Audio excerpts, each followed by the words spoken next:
Hello everyone, Keza here, coming to you with a recap of Halloween 2018, which means more Night of Horrors and what you might call Night of Horrors 2, or the City of the Dead. There is the traditional Night of Horrors, which you see here. This has been around for years now. The staff did an excellent job putting this together, and it is custom to this server, UL Renaissance. But just this year, the staff also released what you might call Night of Horrors 2, or it's also called the City of the Dead. It is a brand new dungeon created completely by the staff here, and it is pretty awesome. To get into this dungeon, you pretty much farm the graveyards like you do at normal Halloween time, just to get some holiday coins, but upon killing certain, well, you can kill anything in the graveyard and it has a chance of getting these gray gates that get you access into the City of the Dead. So in this video I'll be going over that and some other things. To get started, I'm going to talk about the new minions that are in game. There's also a few mini bosses and even a new boss or two. I'm not entirely sure, but they are all in game now. As a result of the new City of the Dead, the staff has created a whole new line of monsters to populate it, and these monsters have also populated the graveyards in the outer world as well as the traditional Night of Horrors. So there's a big variety of monsters that you'll find in all these places, such as glowing skeletons and various other things, just stuff that hasn't been in the game before. So if you're looking for a little something new while staying within the UL Renaissance rule set, which is basically era accurate stuff, I'd say now's the time to come on back to Ultima Online Renaissance. If you're not here already, just go to ultimaonlinerenaissance.com. Moving on, you'll see that I had a scoreboard up there just a second ago. In the Night of Horrors 2, or City of the Dead, one of the reasons they call it the Night of the Horrors 2 is because there is this new scoreboard system, which is updated every 30 seconds, and it has a list of all the minions, monsters, everything that you have killed. And it's not just from the specific run you're in, because you can see there's a timer going. Each run is typically 25 minutes, somewhere around there. But each one is basically compiled together with the next one, giving you an overall score for the year.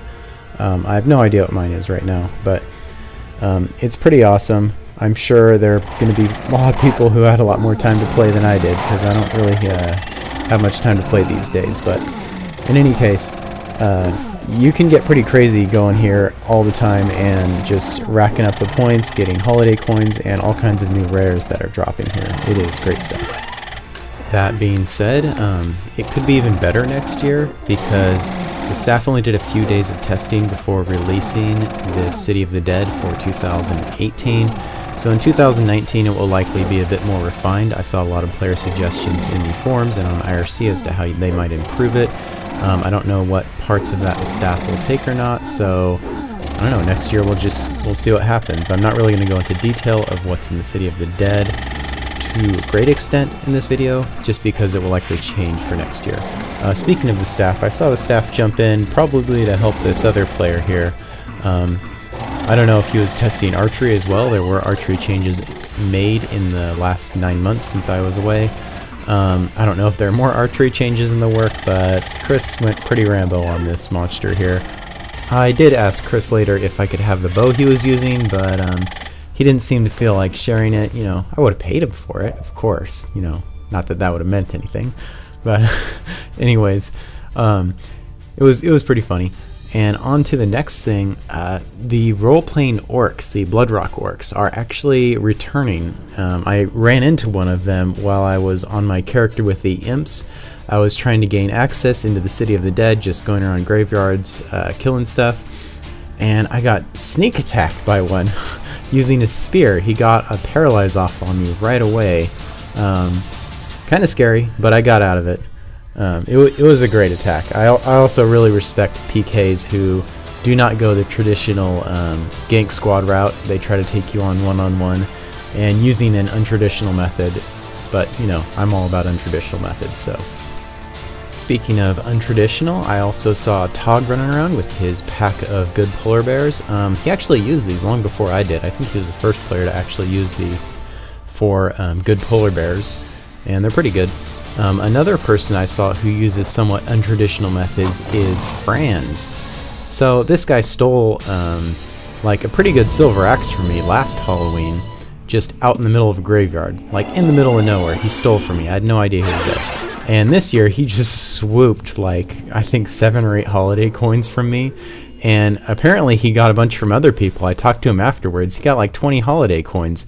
He loves the City of the Dead because now all these players are grouped up together and he can just go around and have his pickings.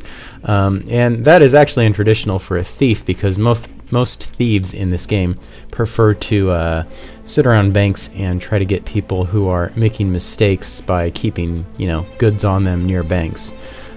Which is a lower risk situation. Thieves who will go out in the field like Franz does have a much higher risk of getting slaughtered.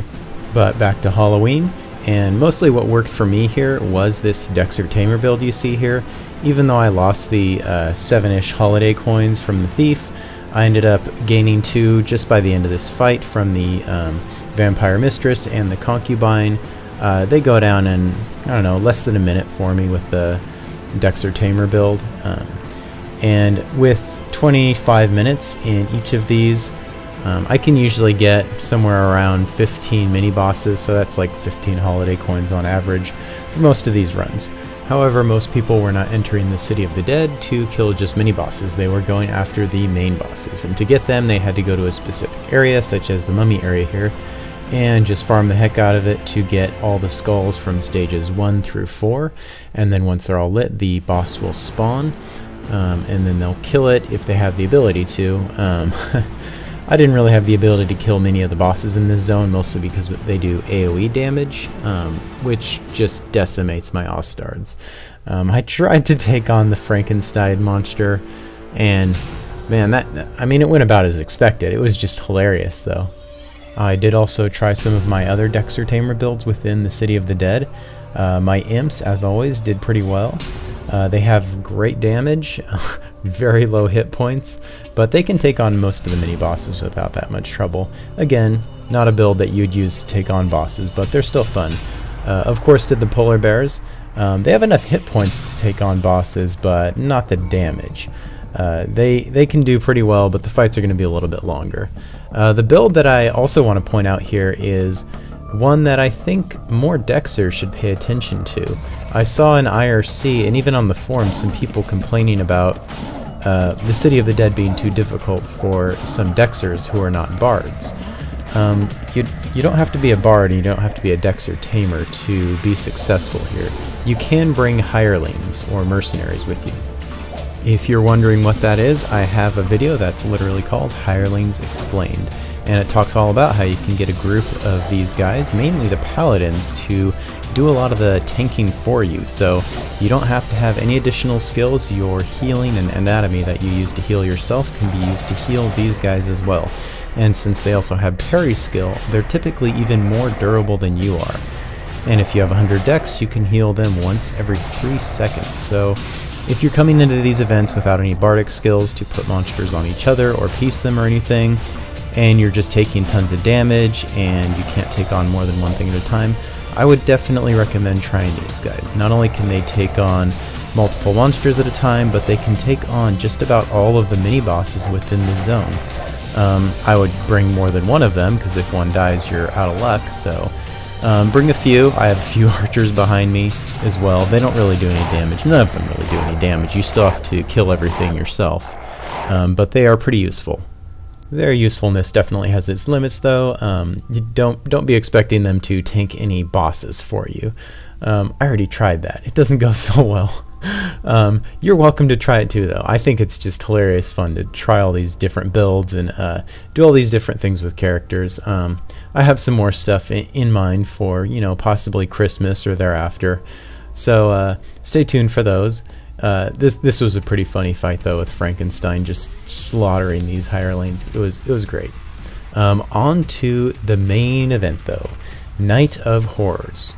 This is the Halloween event that's been around for quite some time now. My hat's off to Telemon for coding all of this. None of it was originally a part of the Ultima Online game from back in 1997.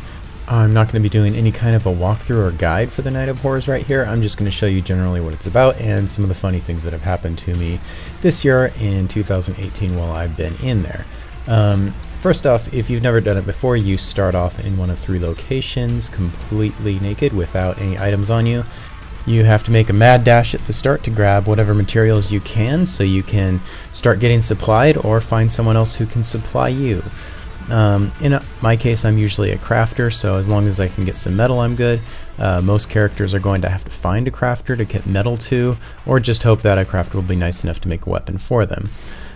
You can also go the route of, being a mage and healing people and doing damage with magery. In that case, you're going to be looking for regs from either chests or monsters. And I mean, you can also be a bard, you can be an archer, you can just run around looking for rares the whole time and die repeatedly.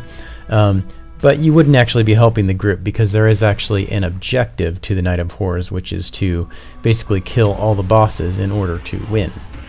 There is a great deal of challenge in this, and that, I mean, it's only players coming in here, there are no pets allowed, so you have to figure out how to work with your group, and I mean, that's half the challenge right there. Half the group is working with you and the other half feels like they're working against you. So not only are you against piles and piles of undead, you randomly get players who are just dragging more undead onto you. So it just adds to the chaos and the fun, and it is really quite amazing. Apart from winning, quote unquote, you can also get personal victories through trophies, as there is a very extensive scoring system, as you can see here. Just charts with pages and pages of data on who did damage, who did crafting, who did healing. So after you get used to all the chaos within the Night of Horrors and you start understanding, what's actually happening and going on, you can bring in a character that you think might be able to take top place in one of these categories and go after the trophy. I always have fun with these events, whether or not I get a trophy. I basically just get in there, craft as much as I can, kill as much as I can, and just have a blast with it, because I mean, it's different every time. There's so much going on, and I mean, there's definitely some funny things that happen. I mean, typically everyone who plays this game is we're all adults here. A lot of us have kids, and in the voice channel I'm with, some of the kids make some pretty funny comments. Looks like we're working our way towards a cat lady. Oh, is Mummy dead? Yep. Yep, Mummy's dead. Mummy's I think we're heading to... No, Mummy, not Mommy. Not that kind of mummy, sweetie. Not Mommy. We're making our way to the Queen. I have it turned down. I have that thing turned down quite a bit, but I just pieced together what the hell. Yeah. So Night of Horrors definitely better with a group in my opinion. I've done it solo in years past, and I'm pretty useful as a crafter whether or not I'm in a voice chat channel with people. But if you can get in voice with a group of people who have a variety of characters, at least one person being a crafter, possibly a healer mage, just a mix of characters all together in voice, I think you can definitely do better overall if you go that route.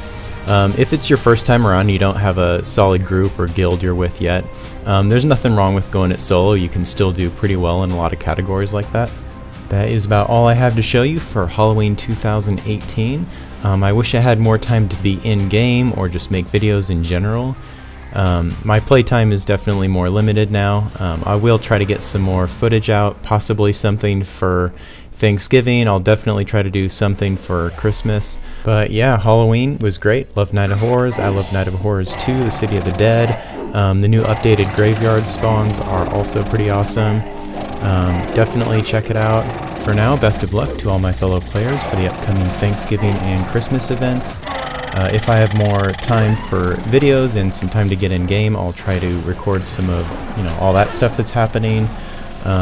If I have more playtime next year, I actually hope to get back to hosting hard mode hunts. I have a link to the most recent one here if you're interested in what a hard mode hunt is. But yeah, that is all for now. Thank you for watching. I hope you guys enjoyed this video, and hopefully I get to see you guys all around in game.